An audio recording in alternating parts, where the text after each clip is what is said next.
Assalamualaikum warahmatullahi wabarakatuh. Waalaikumsalam warahmatullahi wabarakatuh. Yang terhormat Ibu Ira Rahmawati selaku dosen keperawatan medikal bedah dan teman-teman sekalian yang saya cintai. Pertama-tama sebelum memulai presentasi, mari kita berdoa menurut agama dan keyakinan masing-masing. Berdoa mulai.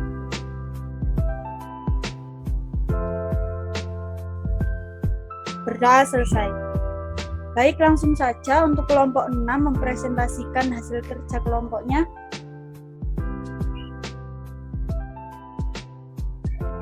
Baik, terima kasih kepada Mbak Fistia Fatisasari, moderator dari kelompok 6, akan mempresentasikan tentang asuhan keperawatan konjungtivitis. Baiklah, sebelum saya melakukan presentasi, saya akan memperkenalkan nama-nama kelompok 6. Yang pertama yaitu Fistia Fatisasari, yang kedua Isya Widya Umami, saya sendiri, yang ketiga Muhammad Putra Rahmadito, yang keempat Laili Hoirul Ummah, yang kelima Nuryani Irman. Next. Yang pertama yaitu pengertian. Mata adalah organ penglihatan, suatu struktur yang sangat khusus dan kompleks, menerima dan mengirimkan data ke korteks cerebral. Mata dapat terkena berbagai kondisi, diantaranya bersifat primer, sedang yang lain bersifat sekunder akibat kelainan pada sistem organ tubuh lain.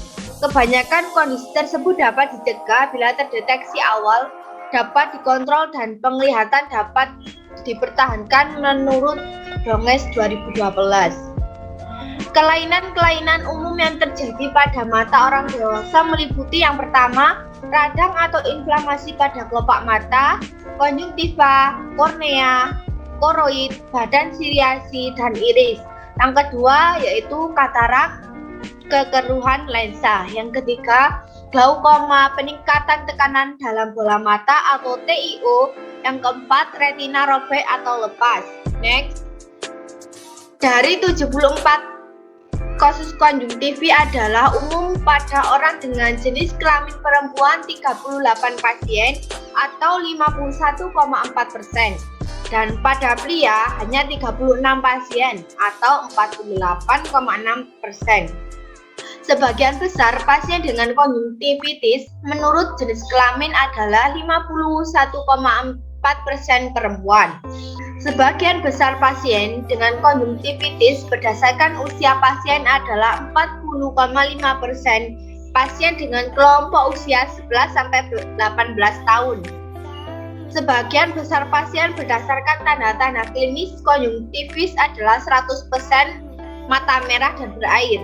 Sebagian besar pasien dengan konjungtivis berdasarkan gejala klinis adalah 59,4% keluhan gatal. Next.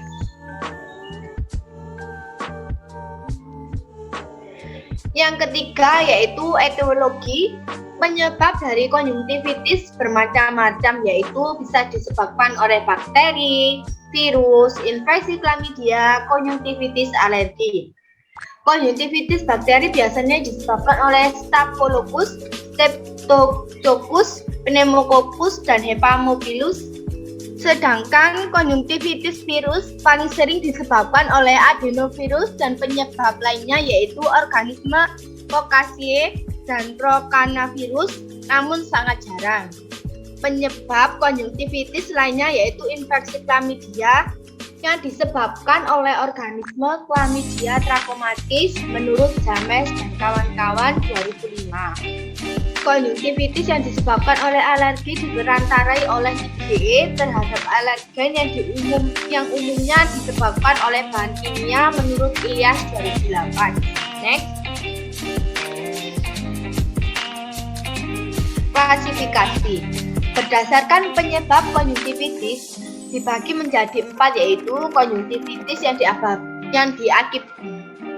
diakibatkan oleh bakteri, virus, alergen, dan jamur menurut Ilyas dan kawan-kawan 2010. Yang pertama yaitu konjungtivitis bakteri.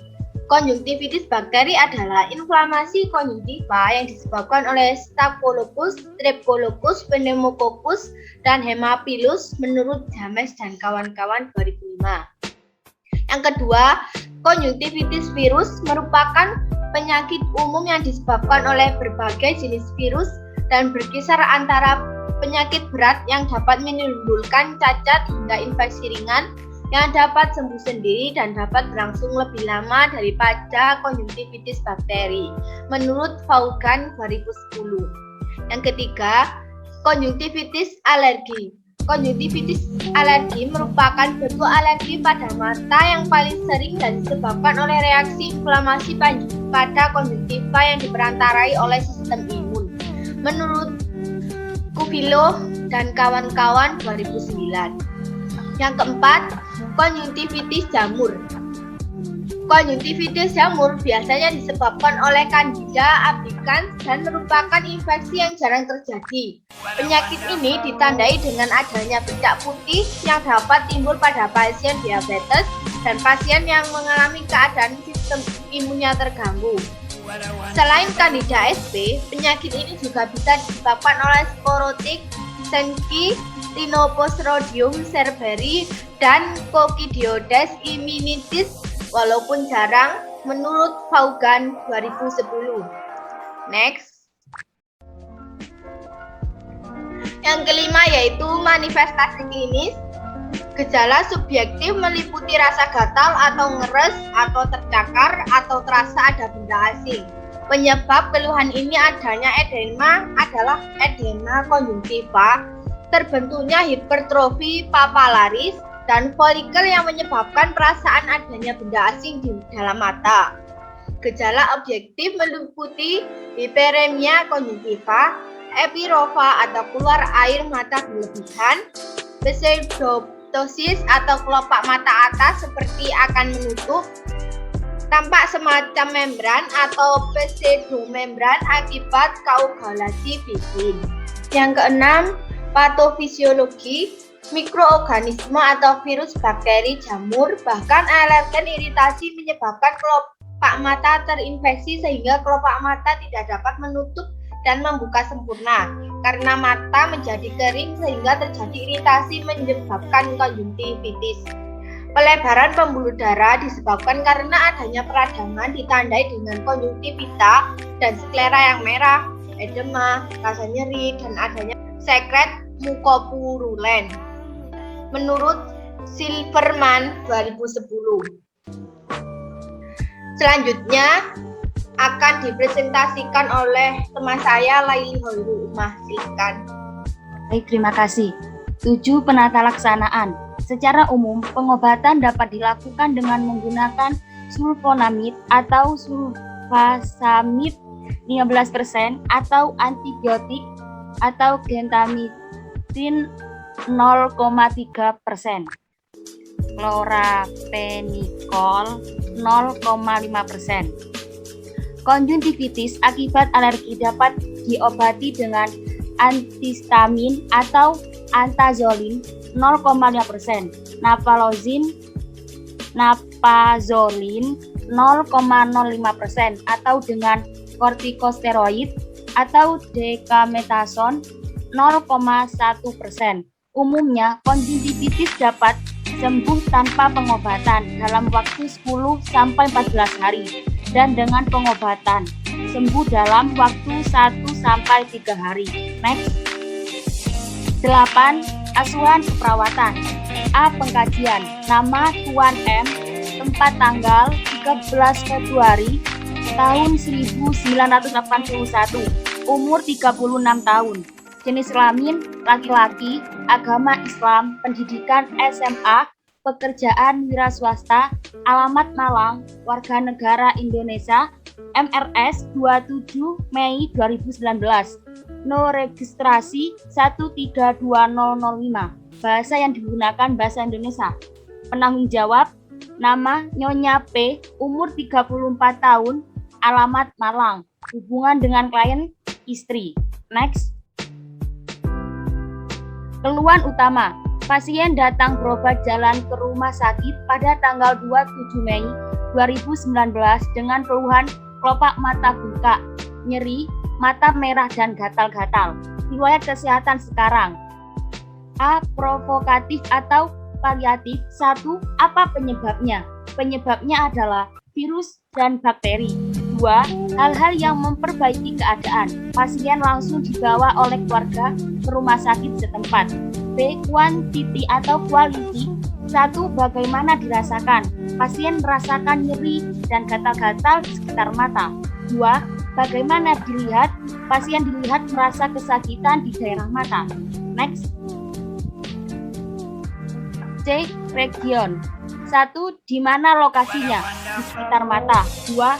Severity atau mengganggu aktivitas. Pasien sangat terganggu dengan penyakit yang dideritanya sekarang. 3. Time atau kapan mulai timbul dan bagaimana terjadinya. Nyeri datang setiap saat. Riwayat kesehatan masa lalu. Sebelumnya klien tidak mengalami masalah kesehatan yang serius. Riwayat kesehatan keluarga. Keluarga tidak ada yang menderita konjungtivitas. Keadaan lingkungan, pasien bertempat tinggal di lingkungan bersih, ventilasi rumah baik. Next. Pemeriksaan fisik. A. Keadaan umum. Kesadaran pasien kompos mentis. Suhu 36, derajat Celcius. Nadi 84 kali per menit. Tekanan darah 120/80 mmHg. Respirasi 25 kali per menit. Berat badan 62 kg. Tinggi badan 170 cm. B. Pemeriksaan kepala. Bentuk bulat dan simetris. Ubun-ubun tidak terdapat penonjolan. Kulit kepala bersih, tidak terdapat luka. C. Mata, kelengkapan dan kesimetrisan. Kedua mata lengkap, simetris kiri dan kanan, tampak merunduk. Konjungtivita dan sklera, adanya bengkak dan kemerahan. Pupil bereaksi terhadap cahaya dan bulat disokor. Next. D. Pemeriksaan neurologi. GCS 15, E4, motorik 6, verbal 5. Status mental operatif. E. Pola kebiasaan sehari-hari. Waktu tidur 7 jam per hari. Masalah tidur, nyeri di sekitar mata. Hal-hal yang mempermudah tidur. Ruangan dalam keadaan tenang. Hal-hal yang mempermudah bangun, nyeri. F. Pola eliminasi. BAB 1 kali dalam sehari. Karakteristik lunak. Pendarahan tidak ada. PAK 4 kali dalam sehari. Karakter urin kuning. D. Kebersihan diri. Pasien tidak bersih dan kurang rapi. H. Diagnosa medis konjungtivitis. Next. Selanjutnya akan dilanjutkan kepada teman kita Muhammad Putra Ramadito. Silahkan. Baik, terima kasih. Akan saya lanjutkan untuk analisa data. 1. Data subjektif, klien mengatakan nyeri pada matanya dengan skala 3. Data objektif, nampak klien meringis sambil mengelus-mengelus matanya. Untuk etiologinya, infeksi yang menyebabkan adanya peradangan konjungtiva, kemudian terjadi bengkak dan kemerahan sehingga menimbulkan masalah nyeri pada pasien. Untuk masalahnya nyeri akut.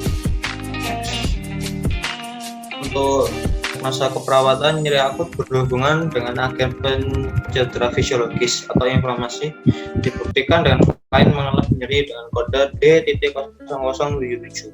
Next. Untuk tujuan L.0866 setelah dilakukan intervensi selama 3 kali 24 jam, maka tingkat nyeri menurun dengan kriteria hasil keluhan nyeri menurun, ringis menurun. Baik, akan dilanjutkan dengan Nuriani Irman. Baik, terima kasih. Saya akan melanjutkan untuk intervensi. I.08238 observasi. 1. Identifikasi skala nyeri. 2. Identifikasi faktor yang memperberat dan peringan nyeri. 3. Identifikasi pengaruh nyeri pada kualitas hidup. 4. Monitor kebersihan terapi. Terapeutik. 1.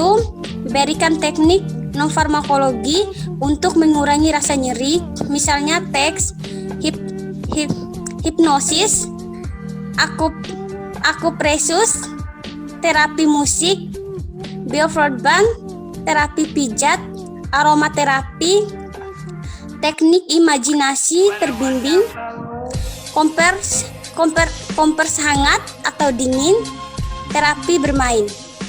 2. Kontrol lingkungan yang memperberat rasa nyeri, misalnya suhu ruangan, pencahayaan, kebisingan. 3. Fasilitasi istirahat dan tidur. 4.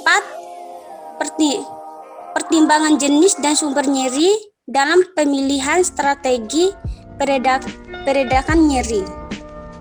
Edukasi. 1. Jelaskan penyebab, periode, dan pemicu nyeri.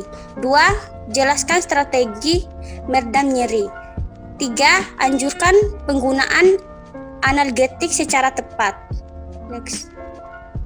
Rasional. Observasi. 1. Mengetahui tingkatan nyeri klien. 2. Dapat mengedukasi klien dengan tepat. 3. Mengerti perasaan klien saat sakit. 4. Menunjang kesembuhan klien. Terapeutik. 1. Agar klien mampu mengatasi nyerinya dengan sederhana. 2. Agar nyeri pada klien berkurang. 3. Minimalisis rasa nyeri klien. 4. Agar tepat melaksanakan pengobatan pada klien. Edukasi. 1. Agar klien mengerti keadaan saat sakit. 2. Agar klien dapat meredam nyerinya secara mandiri. 3. Menunjang penyembuhan klien. Next. Terima kasih, saya akan kembalikan kepada moderator. Baik, terima kasih atas presentasi yang luar biasa oleh kelompok 6. Untuk pertanyaan dari teman-teman bisa diketik di kolom komentar. Sekian dari kami, bila ada salah kata mohon maaf. Wassalamualaikum warahmatullahi wabarakatuh.